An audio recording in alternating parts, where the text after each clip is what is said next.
Hi everyone, मैं हूं दानिश और आप देख रहे हैं क्रिप्टो कानून। दोस्तों, 12 जून को इकोनॉमिक टाइम्स के अंदर एक न्यूज़ पब्लिश हुई जिसमें ये कहा गया कि इंडियन गवर्नमेंट क्रिप्टो को बैन करने के लिए banning of crypto currencies bill के ऊपर लॉ पास करने जा रही है, जिसके परसुएंस में मिनिस्ट्री ऑफ फाइनेंस ने ऑलरेडी एक नोट मूव किया है इंटर मिनिस्ट्रियल कंसल्टेशंस के लिए।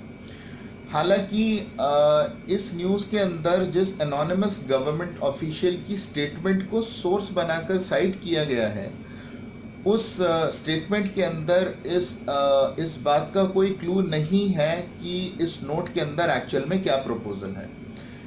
क्या ये प्रपोजल क्रिप्टो को रेगुलेट करने के लिए है या ये प्रपोजल क्रिप्टो को बैन करने के लिए है?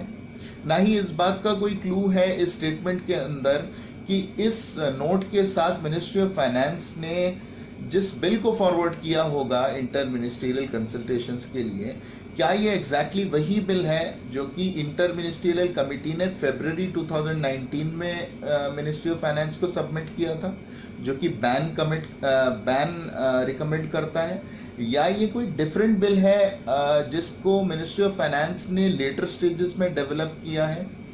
तो इन सारी की सारी बातों में से किसी का भी जवाब इस स्टेटमेंट के अंदर नहीं है। लेकिन न्यूज़ क्योंकि बैन से रिलेटेड थी तो एक पैनिक सिचुएशन क्रिएट हो गई और इसी के चलते बहुत सारी क्वेरीज भी लोगों की तरफ से आई कि इंटर मिनिस्टीरियल कंसल्टेशंस क्या होता है, इसमें कितना वक्त लगता है, इससे रिलेटेड क्या रूल्स हैं वगैरह वगैरह।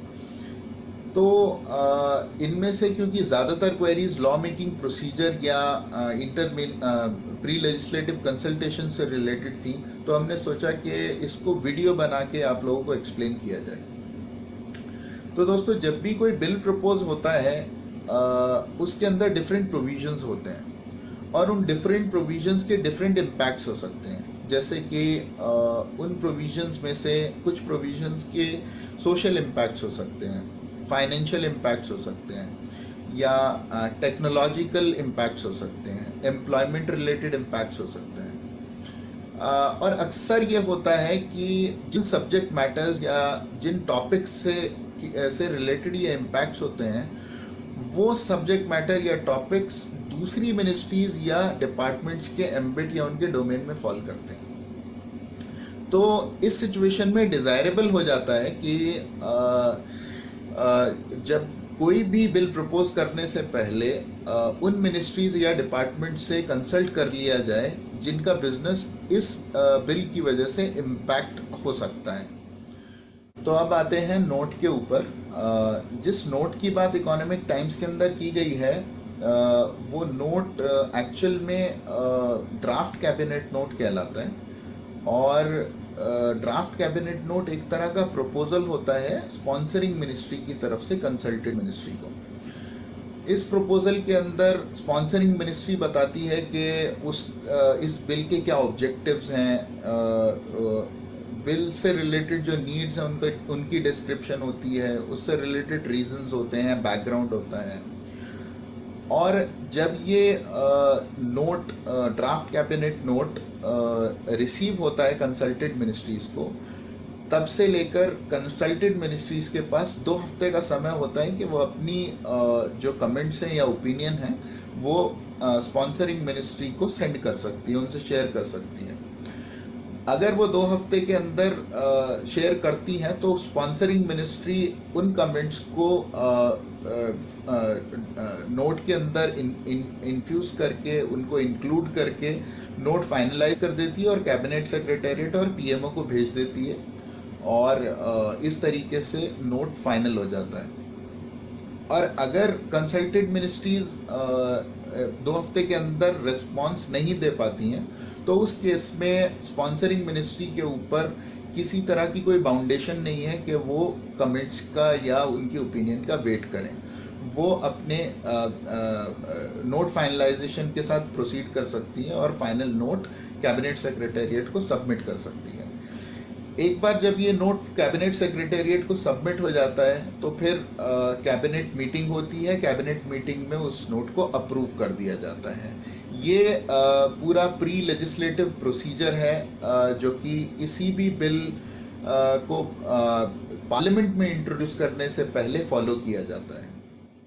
क्रिप्टो के कॉन्टेक्स्ट में बात करें तो अगर ये मान लिया जाए कि 12 जून को कंसल्टेड मिनिस्ट्रीज को ये नोट रिसीव हुआ, तो 26 जून को 2 वीक्स ओवर हो जाते हैं, जो कि लिमिटेशन है इंटर मिनिस्ट्रियल कंसल्टेशंस की। तो ये उम्मीद की जा सकती है कि कंसल्टेड मिनिस्ट्रीज ने, डिपार्टमेंट्स ने अपने कमेंट्स मिनिस्ट्री ऑफ फाइनेंस को इससे पहले सबमिट कर दिए होंगे। लेकिन मुझे लगता है कि सारी मिनिस्ट्रीज में से अगर ministry of electronics and information technology से भी कंसल्ट किया गया है, तो सबसे ज़्यादा इम्पॉर्टेंट और significant comments ministry of IT के ही होने वाले हैं। उसकी वजह एक ये है कि ministry of IT inter ministerial committee का भी पार्ट थी, जिसने बैन रिकमेंड किया फरवरी 2019 में। और सुप्रीम कोर्ट ने इस बात को अपनी जजमेंट के अंदर ऑब्जर्व किया है कि जो इंटरनल मीटिंग्स हैं इंटर मिनिस्ट्रियल कमेटी की, उनसे ये दिखाई देता है कि जब तक आरबीआई ने डेलिबरेट नहीं किया है टोटल बैन के ऊपर, कंप्लीट बैन के ऊपर, उससे पहले बाकी जो मेंबर्स थे इंटर मिनिस्ट्रियल कमेटी के, they were somewhere of the view के इस चीज़ को कंप्लीट बैन करना is not a right option, and because this thing won't be implementable. तो ऐसा मुझे लगता है कि अब भी जो इस प्रपोजल से रिलेटेड मिनिस्ट्री ऑफ आईटी के कमेंट्स आएंगे, ओपिनियंस आएंगी, वो बहुत ही देखने लायक होंगी और हो सकता है कि वो क्रिप्टो के फेवरेबल भी हों। तो इसी थॉट के साथ हम लोग इस वीडियो को ख़त्म करते हैं। उससे पहले काफ़ी लोगों के सवाल था कि इकोनॉमिक टाइम्स में ये जो नोट है, इसके अंदर एक्चुअल में प्रपोजल क्या है, रेगुलेशन के लिए है या बैन के लिए है। तो उससे रिलेटेड हमने एक आरटीआई एप्लीकेशन फाइल की है। तो जब भी उसका जवाब आएगा हम लोग आपके सामने उसको लेकर आएंगे।